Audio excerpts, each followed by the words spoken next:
अब मैं अगले पैनल को मंच पर बुलाना चाहूंगी बिना किसी देरी के doctor Vijay Singh, vice chancellor of scope global skills university, और साथ ही डॉक्टर के Dwivedi, director of oriental college of technology Bhopal.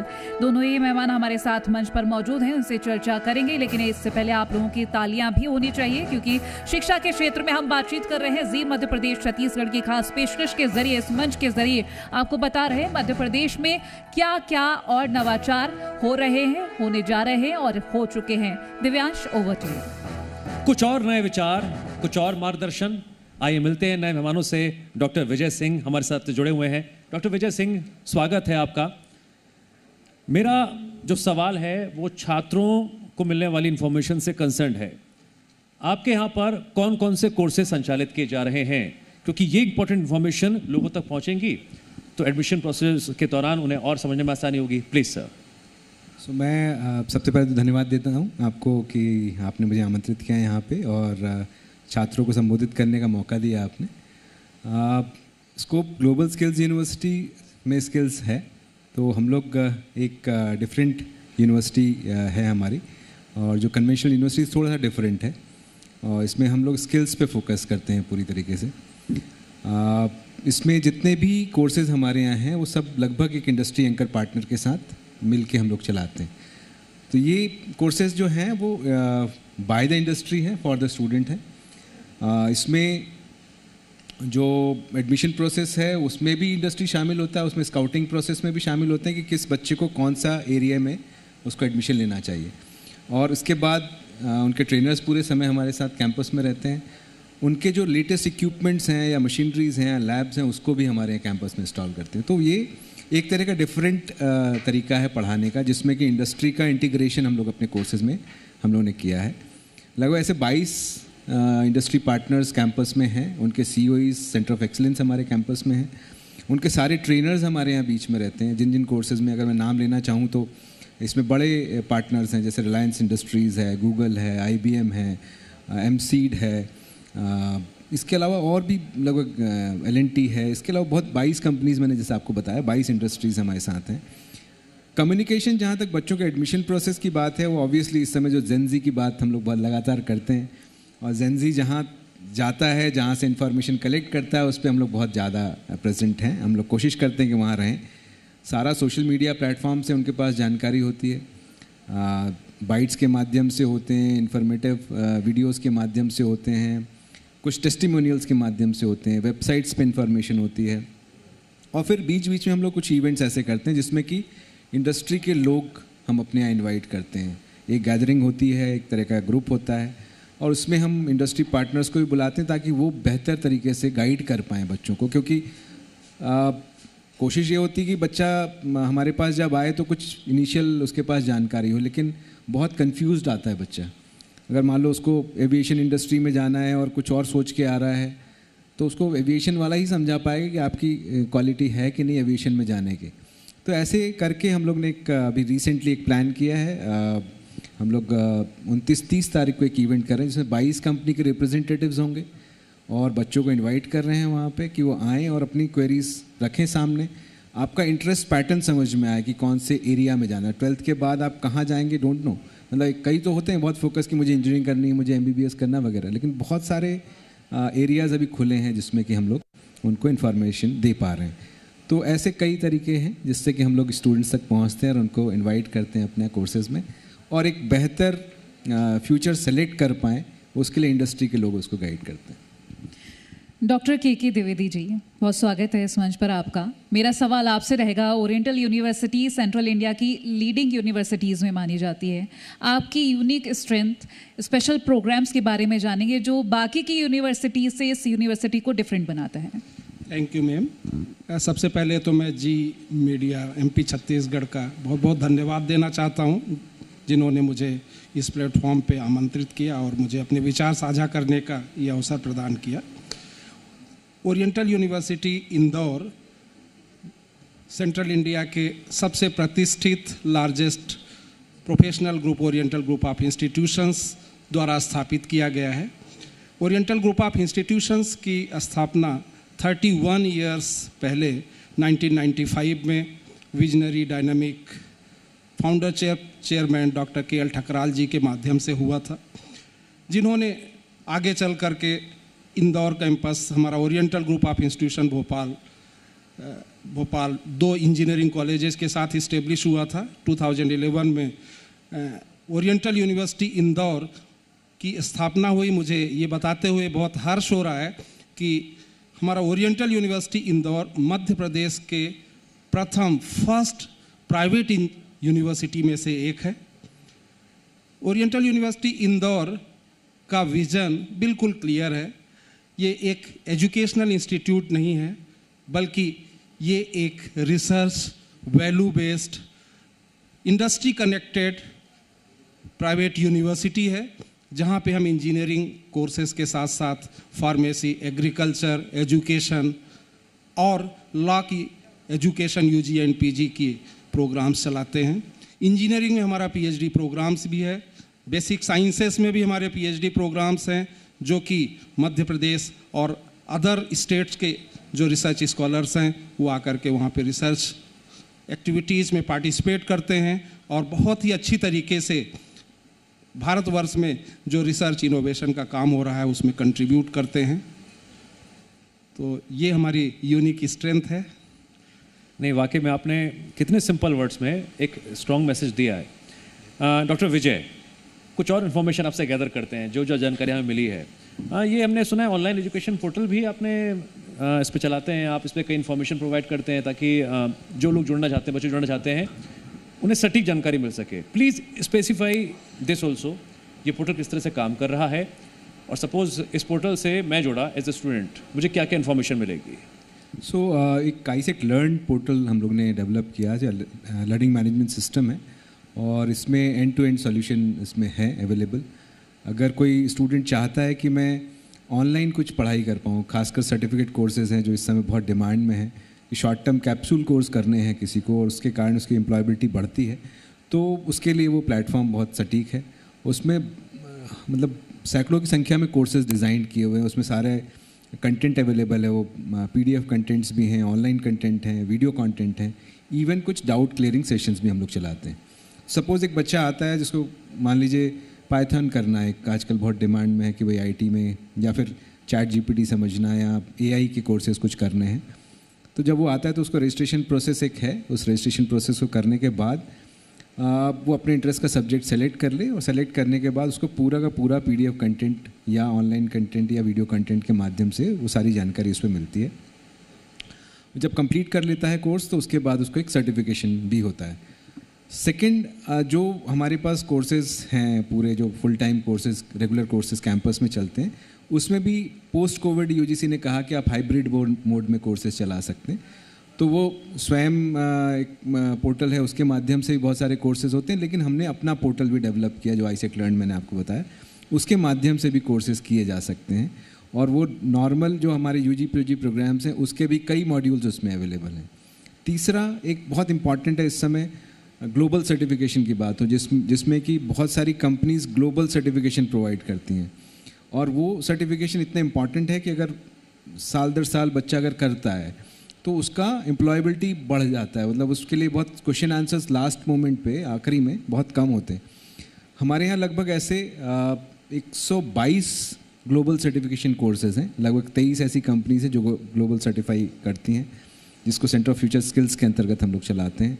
इसमें सारे जो मैंने कंपनीज़ के नाम लिए वह सारी कंपनीज़ लगभग हैं, उसमें NVIDIA भी है, गूगल, IBM, सारे IT कंपनीज़ हैं, इवन कुछ इलेक्ट्रिकल कंपनीज़ भी हैं, ABB है वगैरह।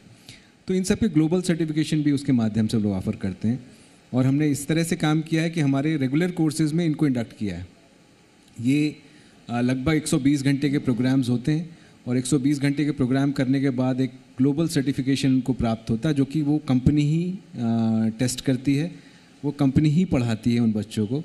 और फाइनली जब 3 साल बाद या 4 साल बाद कंप्लीट करके कोर्स निकलता है तो बच्चे के पास 6 या 8 ग्लोबल सर्टिफिकेशन उसके हाथ में होते हैं, जो लगभग उसको 90% क्लियरेंस देते हैं किसी जॉब में जाने के लिए।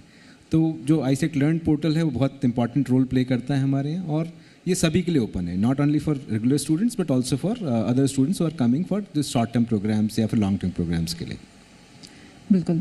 डॉक्टर के द्विवेदी जी, अगला सवाल मेरा आपसे, एक स्टूडेंट होता है उसे सिर्फ डिग्री नहीं चाहिए होती, इंडस्ट्री एक्सपोजर चाहिए होता है, प्लेसमेंट भी चाहिए होता है, तो ऐसे में इसको इंश्योर करने के लिए क्या कर रहे हैं? जैसा कि मैंने पहले बताया, हमारा oriental group of institute central India का नंबर 1 इंस्टीट्यूट है, बहुत ही अच्छी रेपुटेशन है।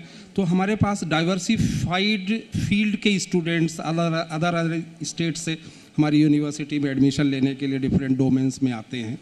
तो हम जब इंडक्शन प्रोग्राम होता है उसी समय हम एक टेस्ट कंडक्ट करते हैं और उस स्टूडेंट का की टेस्ट के मार्क्स के बेसिस पे हम एनालिसिस करके हम सेग्रीगेट करते हैं कि हमारे पास जो स्टूडेंट्स हैं उनके चॉइसेस क्या हैं, उनका मेंटल लेवल क्या है, उनकी लॉजिकल स्किल क्या है। उसके बेसिस पे हम अपने जो ट्रेनिंग एंड प्लेसमेंट डिपार्टमेंट्स है, हमारे well establish training placement department की टीम है, उनको हम वो मार्क्स एनालिसिस करके हम सबमिट करते हैं। और जो हमारे ट्रेनिंग डिपार्टमेंट के जो CRT के जो वेल ट्रेंड एक्सपीरियंस ट्रेनर्स हैं, उनके माध्यम से हम डे 1 से स्ट्रक्चर्ड वे में बहुत ही अच्छी तरीके से उनके अपार्ट फ्रॉम कोर्स करिकुलम जो यूनिवर्सिटी का जो उस डोमेन का उस कोर्स का प्रोग्राम का जो सिलेबस है, उसके अलावा हम वैल्यू एडेड कोर्सेज के माध्यम से, इंटर्नशिप के माध्यम से, इंडस्ट्रियल एक्सपर्ट्स के एक्सपर्ट लेक्चर्स के माध्यम से उन स्टूडेंट्स को हम सपोर्ट करते हैं जो कि स्टार्टिंग में स्लो लर्नर्स थे, लेकिन बाद में फिर हमें उन्हें प्लेसमेंट के लिए, उनको स्टार्टअप्स के लिए उस कैपेबिलिटी तक पहुंचाना है, उस एक्सपेक्टेशन तक पहुंचाना है जो हमारे इंडस्ट्री की रिक्वायरमेंट होती है। साथ में हमने अपने in house innovation centres industry से टाई अप करके MOUs वगैरह भी कर रखे हैं। हमारे पास रॉयल एनफील्ड कोर ब्रांचेज के स्टूडेंट्स के लिए रॉयल एनफील्ड का ट्रेनिंग सेंटर है जो कि बहुत ही अच्छी तरीके से सुचारू रूप से हमारी यूनिवर्सिटी में चल रहा है। हमारे इंडस्ट्री के जो नए कर्मचारी रहते हैं नियर बाई इंडस्ट्रीज़ के, वो लोग भी आकर के ट्रेनिंग्स लेते हैं और हमारे स्टूडेंट्स जो कोर ब्रांचेज के ऑटोमोबाइल, मैकेनिकल, माइनिंग के जो स्टूडेंट्स हैं उनको भी हम ट्रेन करके इंडस्ट्री रेडी बनाते हैं। साथ में हमारे जो मल्टीनेशनल कंपनीज से रिलेटेड जो हमारे कोर्सेस हैं, जो इमर्जिंग फील्ड CS और EC के हैं, उनसे रिलेटेड भी हम इनोवेशन सेंटर्स हैं। हमारे पास AICT आइडिया लैब जो कि बहुत ही रेप्यूटेड AICT द्वारा फंडेड लैब है, वो 2 करोड़ के लागत से हमारे पास उपलब्ध है, जिसमें कि हमारे स्टूडेंट्स अपने जो स्टार्टअप आइडियाज़ रहते हैं उनको पूरी तरीके से उसको स्टार्टअप में कन्वर्ट करके एंटरप्रेनर बनने का जो ड्रीम रहता है उसको फुलफिल करते हैं। मुझे ये बताते हुए बहुत खुशी हो रही है कि आपने कबाड़ी वाला .com सुना होगा, वो हमारे ओरिएंटल ग्रुप का प्रोडक्ट है जो आज पूरे वर्ल्ड में लीडिंग रोल में है। हमारी बहुत सारे जो स्टूडेंट्स हैं, एल्यूमनाइज हैं, मोर देन 2.5 लाख एल्यूमनाइज हैं जो कोर फील्ड में मल्टीनेशनल कंपनीज में वर्ल्ड वाइड शाइन कर रहे हैं, टॉप मोस्ट इंडस्ट्रीज में लीडिंग रोल में हैं। और हम अपने जो एग्जिस्टिंग स्टूडेंट्स हैं उनसे इंटरेक्ट कराने के लिए हम एनुअल एल्यूमनाई मीट का आयोजन करते हैं। हम उनके एल्यूमनाई एक्सपर्ट टॉक्स के माध्यम से उन एग्जिस्टिंग स्टूडेंट्स को सीनियर्स के साथ, एल्यूमनाइज के साथ इंटरेक्ट करा करके, जिसका जो भी इंटरेस्ट होता है, किसी स्टूडेंट का इंटरेस्ट यदि मल्टीनेशनल कंपनी में जाना है तो उसको उसके अकॉर्डिंग हम गाइडेंस प्रोवाइड करते हैं, मोटिवेट करते हैं। किसी स्टूडेंट को UPSC और गवर्नमेंट सेक्टर्स में जाना है तो उसके लिए हम CAT GRE हायर स्टडीज़ में जाना है, UPSC के competitive examination point of view से जो हमारी ट्रेनिंग टीम है उसके माध्यम से हम उनको गाइडेंस वैल्यू एडेड प्रोग्राम्स के माध्यम से अपार्ट फ्रॉम रेगुलर करिकुलम हम प्रोवाइड करते हैं। और ये सारी चीज़ें स्ट्रक्चर्ड वे में रहती है, वेल अवेयर्ड होते हैं स्टूडेंट्स कब उनकी कब कैसी क्लासेस लगेगी, तो ये हमारे स्टूडेंट्स को ओवरऑल होलिस्टिक डेवलपमेंट में काफ़ी हेल्प करता है। अगर मैं इसे कहूँ तो 360 डिग्री डेवलपमेंट है। yes, जो मन में है ना, जो मन में है बिल्कुल, वो हम आपको रास्ता दिखाएंगे। क्योंकि आज के स्टूडेंट को हम ज़्यादा गाइड करने की बजाय उनको हम सपोर्ट करते हैं। जो उनकी इच्छाएं हैं उस इच्छा की पूर्ति के लिए हमें अपने इकोसिस्टम, एजुकेशनल सिस्टम को हमें डेवलप करके रखना पड़ता है। डॉक्टर विजय, आपसे एक पहेली है पहले सवाल पूछने से पहले। पहेली ये कि अब मेरा जो सवाल है ना अगला, वो एक वायरल मुद्दे से जुड़ा हुआ है जो आज कॉन्क्लेव में बहुत वायरल रहा है। गैस करिए क्या हो सकता है? AI। तो मेरा सवाल आपसे ये है कि मध्य प्रदेश के बच्चे हों या संस्थान, AI के लिए जो इनोवेटिव टेक्नोलॉजी आ रही है, कितने रेडी हैं? AI को लेके जहाँ तक मेरा मानना है, मध्य प्रदेश सरकार ने बहुत अच्छे इनिशिएटिव्स लिए हैं ताकि हम AI लिटरेट हो पाए। मुझे याद है जब हम लोगों ने कंप्यूटर एजुकेशन में बहुत सारा काम शुरू किया था लगभग 40 साल पहले, मध्य प्रदेश खासकर अगर मैं बात करूँ, यूनाइटेड मध्य प्रदेश था, तो हम लोगों ने बहुत सारे कैंपेन्स किए थे जिसमें कि हम लोगों ने डीमिस्टिफाई किया अपने कंप्यूटर्स को। उस समय भी जब आया था तो लग रहा था कि पता नहीं क्या है, क्या हुआ है और सबकी नौकरियां चले जाएंगी, सब बहुत सारे मिथ थे उस समय भी। लेकिन और दूसरा ये भी था कि भाई कंप्यूटर है मतलब उसको हाथ लगाएंगे तो ख़राब हो जाएगा, या अगर उसको वैसी जगह रखा जाए, बिल्कुल एयर कंडीशन एनवायरनमेंट में रखा जाए तभी जाएगा। तो हमने ये सब जितने मिथ थे हमने तोड़ा। सारे ग्रामीण इलाकों में हमने कंप्यूटर एजुकेशन के लिए कंप्यूटर सेटअप किए और लगभग एक बड़ा नेटवर्क हमने तैयार किया और इस मिथ को तोड़ा था। मैं इसलिए कोरिलेट कर रहा हूँ क्योंकि लगभग वही स्थिति आज एआई को लेके है, सबके मन में भ्रम है। तो उस समय भी ये हुआ था कि सारी नौकरियां चले जाएंगी और जो नहीं कर पाया, कंप्यूटर एजुकेशन नहीं सीख पाया, या जो बुजुर्ग हैं वो कैसे सीखेंगे, बैंक के एम्प्लॉयज़ कैसे सीखेंगे, सबको सिखा दिया गया कंप्यूटर, सबको आता है कंप्यूटर्स। लेकिन उसके जो नेगेटिव एस्पेक्ट थे उस पर कुछ भी नहीं हुआ कि भाई किसी की नौकरी गई, नहीं गई, और नौकरियां बढ़ी। तो खासकर मध्य प्रदेश सरकार ने एआई को लेके जिस तरह से इनिशिएटिव्स लिए, खासकर जो एआई इम्पैक्ट समिट दिल्ली में हुआ उसके बाद, उससे पहले प्री समिट किया यहाँ पे गवर्नमेंट ऑफ मध्य प्रदेश ने, और एक कोशिश करी कि हम ये एआई की जो वेव है उसको हम गाँव तक पहुँचा पाएँ। अल्टीमेटली जब तक यूज़र्स नहीं बढ़ेंगे तब तक एआई की कोई वैल्यू है नहीं। सेम केस जो हम लोगों ने कंप्यूटर्स के साथ किया। तो एआई को समझाने के लिए, पढ़ाने के लिए, बताने के लिए कि क्या क्या हो सकता है, क्या नहीं हो सकता है, क्या अच्छाइयाँ हैं, क्या बुराइयाँ हैं, उसके लिए हम लोग ने पार्टिसिपेट किया था इसे इम्पैक्ट समिट में भी, दिल्ली में भी और यहाँ पे भी। और एक हमने वैन तैयारी में बस तैयार की है जो कि लगभग एआई इनेबल्ड बस है, और उसको लगभग ग्रामीण क्षेत्रों में, स्कूल्स में, गवर्नमेंट एम्प्लॉयज़ के बीच में जिले दर जिले ये सारी बस घूम रही है। और एआई क्या है उससे रिलेटेड छोटे कोर्सेज जो भारत सरकार ने बनाए हैं, युवा एआई फॉर ऑल जैसे कोर्सेज हम लोग वहाँ चला रहे हैं, बता पाएँ हम कि एआई के फ़ायदे क्या हैं, उसके अगर आप यूज़ करेंगे तो नुकसान क्या है। लेकिन मुझे जहाँ तक लगता है कि एआई की जो जानकारी है हम लोग लगभग अभी इस समय हम लोग 25-30 हज़ार लोगों तक कनेक्ट कर पाए हैं एआई को लेके। और ग्रामीण क्षेत्रों में, शहरों में तो खैर कॉलेजेस हैं, स्कूल्स हैं, उन सब में हो रही है पढ़ाई, लेकिन रूरल एरियाज़ में अभी भी नहीं पहुंच बनी। तो हम लोग ने उस बस के माध्यम से जो लगभग उसमें 20 सीटर है, उसमें लैपटॉप्स हैं, उसमें सॉफ्टवेयर्स पूरे हैं, कुछ इक्विपमेंट्स हैं जिसमें रोबोट्स हैं जो कि आर्म वगैरह जो हैं, रोबोटिक आर्म्स हैं, 3D प्रिंटर्स हैं। तो किस तरह से यूज़ किया जा सकता है एआई का, उसको हम लोग अवेयरनेस प्रोग्राम्स के माध्यम से चला रहे हैं। हमारे फुल टाइम प्रोग्राम्स में सारे AIML के कोर्सेज हैं, हर एक में एआई का एक कोर्स है जिसमें कि वो जो भी बच्चा हमारे यहाँ पढ़ने आ रहा है, कोई सा भी कोर्स कर रहा हो, BA कर रहा हो या इंजीनियरिंग कर रहा हो, उसको उसके सब्जेक्ट से रिलेटेड एआई की जानकारी पूरी मिल रही है। तो मैं अभी शुरुआत है एक्चुअली, जिस तरह का अभी माहौल बना है एआई को लेके, कुछ अच्छी चीज़ें भी सुनी हमने, कुछ बुरी चीज़ें भी सुनी, नाम नहीं लेंगे, लेकिन फिर भी इसका उपयोग अगर सही डायरेक्शन में होगा तो मल्टीफोल्ड प्रोग्रेस हमारे पास है। हर एक चीज़ में स्पीड बढ़ गई है, खासकर एजुकेशन में अगर हम लोग जाएं तो बहुत सारे टेक्नोलॉजिकल टूल्स ऐसे अवेलेबल हैं जिसमें कि हम अच्छे से बच्चों को पढ़ा पा रहे हैं, अच्छे से समझा पा रहे हैं, बच्चों को समझ में आ रहा है। जो एक्सपीरियंशियल लर्निंग की जो बात हम करते हैं तो इससे एआई से बहुत हद तक मदद उसमें मिल रही है। तो ऐसे बहुत सारे कैंपेन्स एज ए ग्रुप हम लोग कर रहे हैं, और महाराष्ट्र में 2 वैन ऑलरेडी, 2 बसेज इस तरह की चल रही हैं। मध्य प्रदेश में ऐसी 2 बसेज हैं जो कि जिलेवार जा रही हैं, और मध्य प्रदेश सरकार, माननीय मुख्यमंत्री जी का पूरा सहयोग हम लोग को मिल रहा है। उन्होंने भी पूरे ऑर्डर्स ज़िले में भेजे हैं कि इस बस को लेके जाइए, या तो कलेक्ट्रेट ऑफिस में रखिए, स्कूल्स में ले जाइए, कॉलेजेस में लेके जाइए जहाँ की ये सुविधाएं अवेलेबल नहीं हैं। भारत सरकार में भी जितिन प्रसाद जी ने इसको इनाग्रेट किया था दिल्ली में राजपथ पे, और यहाँ पे भी इनाग्रेट हुई थी ये जो इम्पैक्ट समिट का रीजनल समिट था। तो एआई को लेके बहुत सारी भ्रांतियाँ हैं, लेकिन मुझे लगता है कि बहुत अच्छा टूल है। वर्ल्ड इकोनॉमिक फोरम की रिपोर्ट ये कहती है कि लगभग 1.7 मिलियन नए जॉब्स क्रिएट होंगे। 90 मिलियन जाएंगे, ऑब्वियसली जाने वाले हैं कुछ जॉब्स, लेकिन 1.7 मिलियन जॉब्स जो हैं वो नए आने वाले हैं। तो हमें अपने आप को इक्विप करना है, अपने स्टूडेंट्स को इक्विप करना है ताकि वो सीख जाएं और आगे कुल मिलाकर अपने आप को अपग्रेड करना है। डॉक्टर के द्विवेदी जी, मेरा सवाल अगला आपसे रहेगा। 31 साल से यूनिवर्सिटी कार्यरत है एजुकेशन सेक्टर में, ऐसे में अगर हम स्टूडेंट आउटकम्स की बात करें, क्रेडिबिलिटी की बात करें, तो कैसे मजबूत हुई है?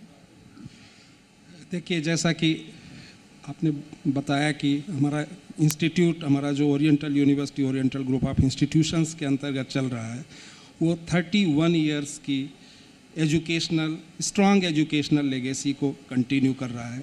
हमारे जो फाउंडर चेयरमैन के द्वारा जो स्थापित जो उनके विजन थे, उनको हमारे करेंट चांसलर श्री प्रवीण ठकराल जी उसको बहुत ही बखूबी निभा रहे हैं। और उनके साथ साथ हमारे young and dynamic pro chancellor Shri Gaurav Thakral ji, जो कटिंग एज टेक्नोलॉजिकल जो चेंजेज हैं, चैलेंजेज हैं ग्लोबल लेवल पे, उसको इनकॉर्पोरेट करने के लिए इंफ्रास्ट्रक्चर से लेकर के रिसोर्सेस को इस्टेब्लिश करके, उसको फैसिलिटेट करके हमारे स्टूडेंट्स को ग्लोबल चैलेंजेस को फेस करने के लिए इंडस्ट्री रेडी बना रहे हैं। तो हमारे जो ऑर्गेनाइजेशन है, हमारी जो यूनिवर्सिटी है, वो पूरी तरीके से कमिटेड है कि जो हमारे यूनिवर्सिटी में जो स्टूडेंट्स आ रहा है वो इस ग्लोबल चैलेंजेस के लिए पूरी तरीके से इंडस्ट्री रेडी रहे, और वो सिर्फ एक सक्सेसफुल प्रोफेशनल की तरह यहाँ से नहीं निकले, वो एक अच्छा नागरिक रहे। जैसा कि डॉक्टर के शुक्ला जी ने बताया कि अभी जो स्टूडेंट्स आ रहे हैं उनमें थोड़ा सा जो जेनजी के जो संस्कारों की जो कमी आ रही है, जो स्टूडेंट्स का एक रुझान है कि उनको बुक्स लाइब्रेरीज यूज नहीं करना है। हमारा पूरा फोकस रहता है कि स्टूडेंट्स जो भी हमारे रिसोर्सेस हैं उन रिसोर्सेस का फुल यूटिलाइजेशन करें। हमारे जो इंडस्ट्री रेडी लैब्स हैं, जो इंडस्ट्री सपोर्टेड लैब्स हैं, इनोवेशन सेंटर्स हैं, जो हमारे इंक्यूबेशन सेंटर्स हैं, वहाँ पे जा कर के पूरी तरीके से अपने आइडियाज़ को इनकलकेट करके उसको इम्प्लीमेंट करने लायक नॉलेज ले करके इंडस्ट्री में जाएं, जिससे कि हमारे सोसाइटी को भी वो पूरी तरीके से सर्व करें। और वर्ल्ड वाइड जो हमारे देश का जो माननीय प्रधानमंत्री जी का जो विज़न है 2047 तक का कि विकसित देश बनाना है, उसमें हमारे ओरिएंटल यूनिवर्सिटी के छात्र उसमें कंट्रीब्यूट करें, इसके लिए हम प्रयासरत हैं। बिल्कुल, भारत को विकसित भारत बनाने के लिए हम सभी को मिलकर काम करना होगा और हर क्षेत्र में काम करना होगा। बहुत शुक्रिया आप दोनों का ही इस चर्चा का हिस्सा बनने के लिए, और आगे के लिए ढेरों शुभकामनाएं। तो शिक्षा के क्षेत्र में नई नई चीज़ें हो रही हैं, पहले से काफ़ी चीज़ें बदल चुकी हैं और अच्छी होती जा रही हैं। आगे भी ऐसे ही विकास आगे बढ़ता रहेगा। Divyansh, over to you. शुक्रिया कोमल, और यकीनन आज जितने मेहमान हमारे साथ जुड़े उनके जरिए आप तक एक स्ट्रॉन्ग मैसेज गया है।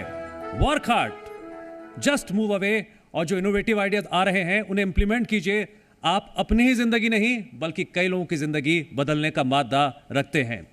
ZMPCG एक्सीलेंस कॉन्क्लेव 2026 ये एक मिशन है, ये एक सफर है जो लगातार जारी रहेगा, जिसका मकसद है MP सरकार की शिक्षा के क्षेत्र में नीतियां हों।